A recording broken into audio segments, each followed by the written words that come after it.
رمضان اور مبارک کی فضیلت مختصر جامع۔ جس طرح ظاہری موسموں میں ایک بہار کا موسم ہے، اسی طرح روحانی کائنات کا موسم بہار ماہ رمضان ہے۔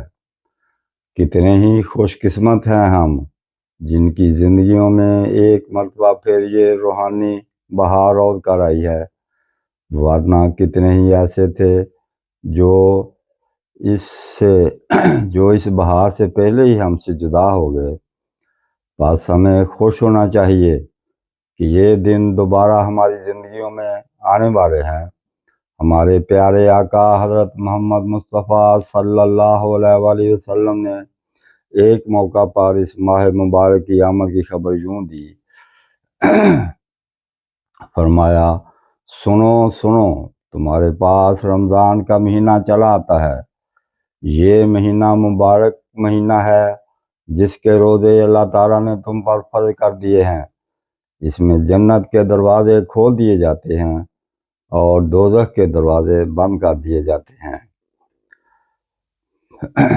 پھر فرمایا، رمضان ایسا پیارا مہینہ ہے جس کے استقبال کے لیے آسمان پر بھی تیاریاں ہوتی ہیں اور جنت سجائی جاتی ہے۔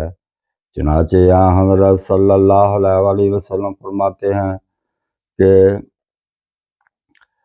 ماہ رمضان کے استقبال کے لیے یقیناً سارا سال جنت سجائی جاتی ہے، اور جب رمضان آتا ہے تو جنت کہتی ہے کہ یا اللہ، اس مہینے میں اپنے بندوں کو میرے لیے خاص کر دے۔ بحقی شعب الایمان۔ پھر فرمایا، اسی لیے آپ نے ایک موقع پر فرمایا، رمضان کا خاص خیال رکھو کیونکہ یہ اللہ تعالیٰ کا مہینہ ہے جو بڑی برکت والا اور بلند شان والا ہے۔ اس نے تمہارے لیے 11 ماہ چھوڑ دیے ہیں جن میں تم کھاتے ہو اور پیتے ہو اور ہر قسم کی لذت حاصل کرتے ہو، مگر اس نے اپنے لیے ایک مہینہ کو خاص کر لیا۔ مجمع الزواہد۔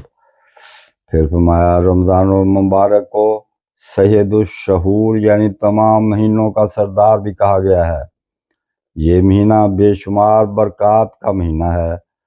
1400 برس سے لاکھوں کروڑوں صلحاء و ابرار ان برکات کا مشاہدہ کرتے آئے ہیں، اور آج بھی ان برکات سے بہرہ اندوز ہونے والے بزرگ بکثرت موجود ہیں۔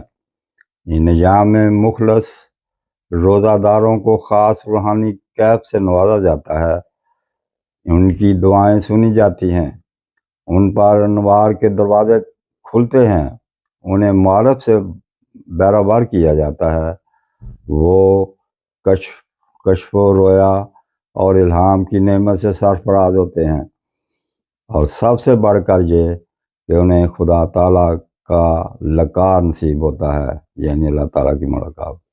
وآخر دعوانا ان الحمد للہ۔